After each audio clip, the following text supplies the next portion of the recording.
ఇచ్చిన డేట్లో కూడా మీకు రాలేదు కదా, ఒకసారి మాత్రమే వచ్చారు.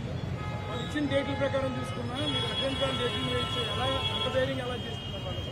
అది మీరు వాళ్ళని అడగాలి. వచ్చుంటే మా సాక్షి మిత్రుడు రాలా ఈరోజు. ఏడి మైక్ లేదు, ఎక్కడున్నాడు? నమస్కారం స్వామి, మైక్ ఏది లేదబ్బా. ఉన్నాడు రే. అందుకే బ్లూ మీడియా రంగు కూడా బ్లూ. సో మన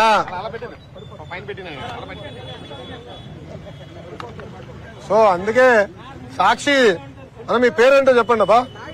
నాయుడు గారు ఆయన సమాధానం చెప్పాలి. నాయుడు గారిని అడగండి.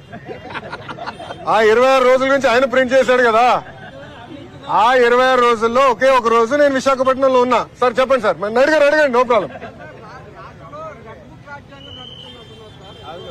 ఒక్క నిమిషం అమ్మా, నో ప్రాబ్లం. Good question. ఏం తమ్ముడు భయపడుతున్నావా? ఏం లేదు కదా. నేను రెడ్ బుక్ గురించి ఏం చెప్పానమ్మా పబ్లిక్ మీటింగ్ లో? ఏ అధికారులు అయితే చట్టాన్ని ఉల్లంఘించి ప్రజల్ని కార్యకర్తలు ఇబ్బంది పెట్టారో వాళ్ళని వదిలిపెట్టనన్నా. అంటే మీకు ఫండ్ చేసిన అధినేత పార్టీలో రాసలీలలు జరుగుతున్నాయి. నిన్న మొన్న అన్ని బయటకు వచ్చినాయి. అధికారులు కూడా ఇన్వాల్వ్ అయి ఉన్నారని పాపం మేడం గారు వచ్చి చెప్పారు. అవన్నీ ఎంక్వైరీ చేయాలి కదా. చట్టాలను ఉల్లంఘిస్తే ఎంక్వైరీ చేస్తా. అది నా రెడ్ బుక్ లో ఉంది. ఎందుకు భయపడుతున్నారు అందరూ? నాది రాజారెడ్డి రాజ్యాంగం కాదు స్వామి. నన్ను ఆపేదానికి మీ ఇన్వెస్టర్ జగన్మోహన్ రెడ్డి గారు ఆనాడు జియో 1 తీసుకొచ్చాడు.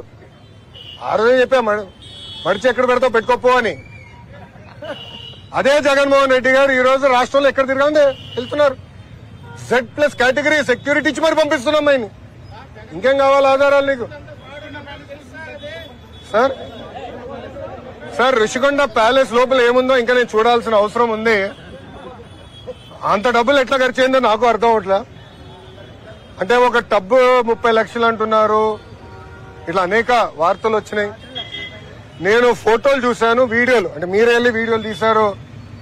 అక్కడ ఛాంబర్ ఉన్నట్టుంది ముఖ్యమంత్రి గారు. అదే దాదాపు ఒక 2 నుంచి 3 వేల స్క్వేర్ ఫీట్ ఉంటుంది అనుకుంటా ఒక్క రూమ్. అంత అవసరం లేదు ముఖ్యమంత్రి గారు అంత రూమ్ అవసరం లేదు. నాకు కొంత అవగాహన ఉంది ఆ సబ్జెక్ట్ మీద. అడ్డాగోలుగా ప్రజాధనాన్ని ఖర్చు పెట్టారు. దానికి దేనికోసం వాడాలి అని అనేది మళ్ళీ చర్చించాల్సిన అవసరం ఉంది.